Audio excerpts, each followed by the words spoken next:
What is up, people? It is just me, just Ray. Casual Geographic. When stupidity goes viral, with a wholesome twist, of course. You already know what it is. Learn something and laugh a little too. Make sure you're paying attention, because niggas are stupid. We out here once again, boys, in the streets, on the YouTube grind. We out here, it's tough. Your boys' allergies are flaring up, but I'm doing this. I'm out here for you boys. On the way to 1K, let's get it. Yo, he snatched that nigga up quick. I tried to tell you about orangutans. I did say if something like this ever flips a switch, it's gonna be a bad time for everyone. But it took this ginger gorilla getting his lick back on camera for y'all to believe me. But like, all jokes aside, orangutans aren't aggressive, like, at all. Like, thank God whoever designed them for that, because it would be terrifying. But orangutans almost never choose violence, not even with each other. The only time you'll see an orangutan get active is if a male runs into another adult male, and even then it's a bunch of bluffing and displaying and just being loud to prove a point. Hands rarely get thrown. In fact, there are no recorded cases of a wild orangutan killing a human. They're just plus-size pacifists. So one of two things happened here. One, that's an orangutan trying to play. Or two, and I'm willing to bet money this is what actually happened. The man was provoking the orangutan like an idiot and getting in his face, but the person behind the camera didn't hit record until the orangutan decided he had enough. And in situations like this, I'm always going to look at the guy outside the cage before I look at the animal in it. And also, just personally, I don't love any article of clothing that much. I would have just negotiated my shirt, but you know, that's just like... So update to the whole orangutan debacle. Turns out I was right. Turns out this man, well, 19-year-old, hopped the enclosure fence and started taunting the big ape, literally for clout. Bro wanted to go viral and the orangutan said, yeah, I can show you the way. Almost cost him an arm and a leg, but mans did numbers on Twitter. Not to mention the orangutan was on recruit difficulty, because I watched that whole video and I counted at least 3 times where he could have gotten his folded. Jokes aside, this pissed me off for a lot of reasons. First of all, if that orangutan would have killed him, not even, if he would have broken his arm, what do you think the headlines would have been? Probably something like, vicious orangutan goes crazy and brutally mauls man. When it really should be, wannabe influencer gets exactly what he asked for as wild animal goes wild animal. Not to mention, if it got to that point, the zoo 100% would have taken out the orang to save the guy. Even though orangutans are endangered and dumbasses on the internet are kind of overpopulating. And I just know Harambe was watching from the beyond like, ain't that some bullshit? It takes years for keepers to gain the trust of an animal like that, and this man managed to destroy it all in less than 10 seconds. I'll say one thing though, he chose the right ape to try this with. If he would have tried the gimmicks with a gorilla or worse, a chimp, yeah, none of us would have seen that video. Or at least not without a Tor browser, because this would have turned into a snuff film. Now what if I told you someone managed to do something even stupider than this? Warning, this will piss you off. Meet this woman whose name I'm not going to say because I don't want to get sued. And she didn't just get too close to an enclosure, nah, she decided to walk up in it like she paid rent. What is that? Bro, what's up with you? So 2 things. 1, this was in Texas, so Florida you can unclench. And 2, those are spider monkeys. This is a spider monkey. Really, what kind nigga? Of game she thinks she's playing, but she could have lost badly. One wrong move and they could have her looking like she could unlock Voldemort's phone. And if that weren't enough, which it obviously was, she even decided to feed the monkeys Cheetos. Not even like the original ones. Nah, she went flaming hot. I don't think I need to tell you why that's bad. Then again, someone like her is able to vote, so... Yeah, they tell you not to feed wild animals because the food we eat can make them violently sick, especially if it's flaming hot. The woman was kicked out of the zoo and allegedly charged with criminal trespass. She also lost her job at a law firm, which at first made me happy, but then made me seriously question just how she got that far. Now that I think about it, that's probably where she got her lawyers from. You know who the she is, I don't gotta say her name. And after going viral, she swiftly received the online spanking that comes with it.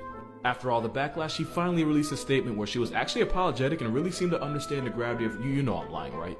Nah, instead this woman who somehow survived 26 trips around the sun still doesn't think she did anything wrong because in her words, nobody got hurt. I'm sure the monkeys wish they could have that one back. But she did learn at least one valuable lesson. To keep her Cheetos to herself. My mom doesn't like when I curse on the internet, so I'm gonna end it right there. If you've seen this tiger before, you've probably been lied to. This tiger went viral a few years ago for having Down syndrome, which caused obvious facial deformities. People love this pug-faced predator so much that they use him to spread awareness. Except, he never had it, and the truth was actually way worse.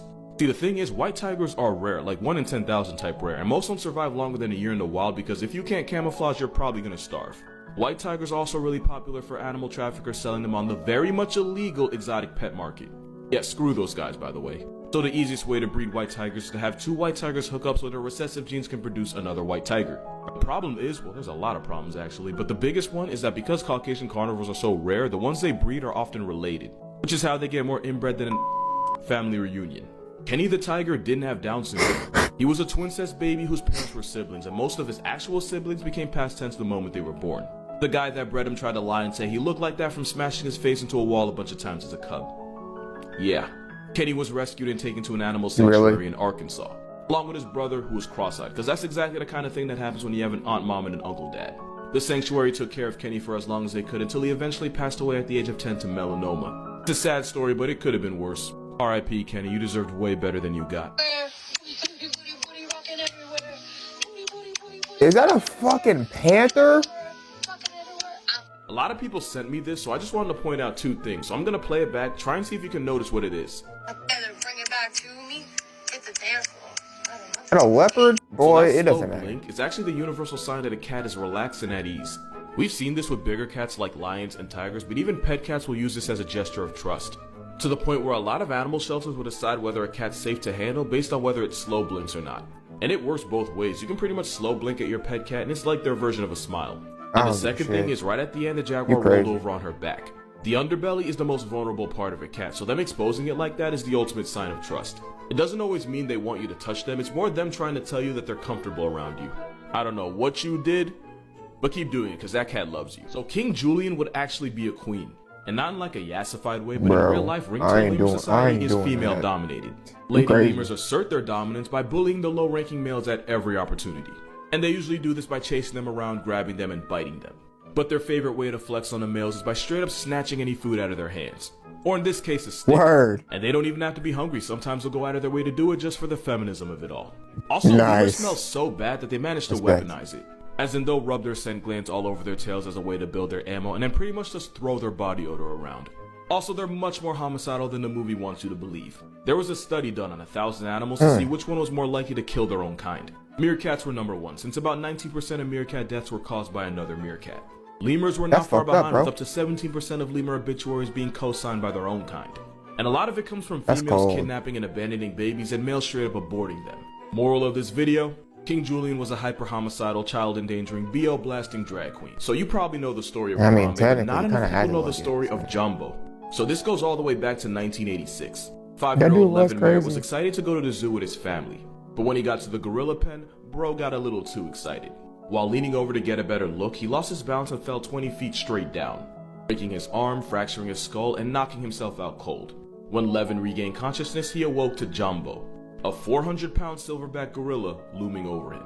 The kid understandably screamed, and that momentarily freaked out Jumbo, and witnesses thought this was going to end in the worst way possible. Jumbo protectively stood over the child and had been gently stroking his back as he was unconscious. Jumbo even kept other gorillas away when they got curious and tried approaching the boy. It became clear to everyone that Jumbo was protecting Levin like he was one of his 20 kids. Oh yeah, Jumbo was like that. When Levin started crying, Jumbo calmly led the other gorillas to a small hut in the other corner of the pen, which was when paramedics were able to rescue the boy, who ended up making a full recovery. But the funny thing is, this incident might have saved gorillas in general, because back then people were terrified of and even hated gorillas. King Kong didn't help. But after the video of Jumbo looking after the fallen boy went viral, and this was back in the 80s, viral was a big deal. The public perception of gorillas did a full 180. Now you're probably wondering what was the difference between this and Harambe, and the answer is actually depressing. With Harambe, people were screaming, throwing objects to distract him, when all they were doing was freaking the big ape out even more. Harambe got agitated, and that's why they ended up doing what they did. Had the people not screamed at him, Harambe wouldn't have gotten so agitated, he'd still be alive, and the pandemic never would have happened. So I actually have a lot of thoughts on the Harambe situation, and you're probably not gonna like them. So if you don't know about Harambe, give the phone back to your mom. TikTok's no place for a 5-year-old. A SparkNotes version: kid fell into gorilla pen, gorilla goes up to the kid, gorilla starts getting agitated, zoo officials got a rifle and ended him. The gorilla, not the, And the big question is, should they have murked Harambe, especially when he didn't seem like an immediate threat to the child? Here's the thing, they could have tranquilized him, but that easily could have backfired. Think about it, it's already a stressful environment. You got people screaming and throwing things at you, and that's after a child-shaped object just got airdropped into your living room. Getting shot with a tranq would only amp him up even more. I want y'all to watch this video. What's up? Is that a monkey?